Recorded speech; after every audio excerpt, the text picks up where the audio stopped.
Marian Rivera todo effort sa kaarawan ni Dingdong Dantes. Dingdong na sorpresa sa ginawa ng kanyang mag-iina. Narito the chika ang chika natin today.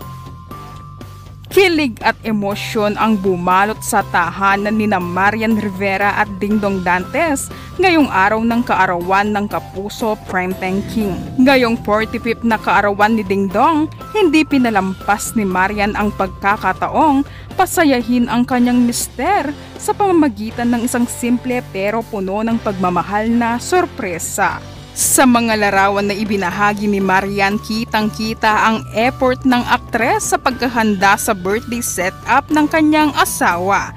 Sa background ay makikita ang golden balloons na bumubuo ng Happy Birthday Dada, habang nakahanda sa lamesa ang chocolate cake at bouquet na pulang rosas. Umagaw din ng atensyon ang mga cute na cards na ginawa mismo ng kanilang mga anak na sina Zia at Sixto.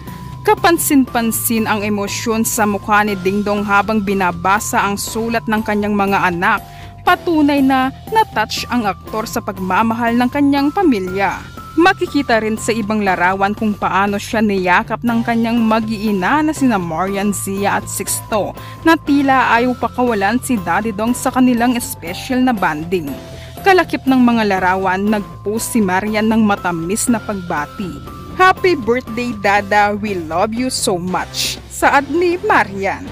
Samantala, hindi rin nagpahuli si Dingdong sa pagbabahagi ng kanyang pasasalamat sa kanyang pamilya. Sa kanyang Instagram post, ibinahagi niya ang isang larawan nilang apat na magkakasama at nilagyan niya ito ng makahulugang caption. Today was not promised, but he gave it one more day, one more year. I'll make it count. Sabay gamit ng hashtag na Agosto 2 na tumutukoy sa kanyang special na araw. Nag-post din si Dong ng larawan ng cake at bulaklak na handog sa kanya ni Marian at nagpasalamat sa pamamagitan ng Instagram story. Thank you for the morning surprise, my love at Marian Rivera.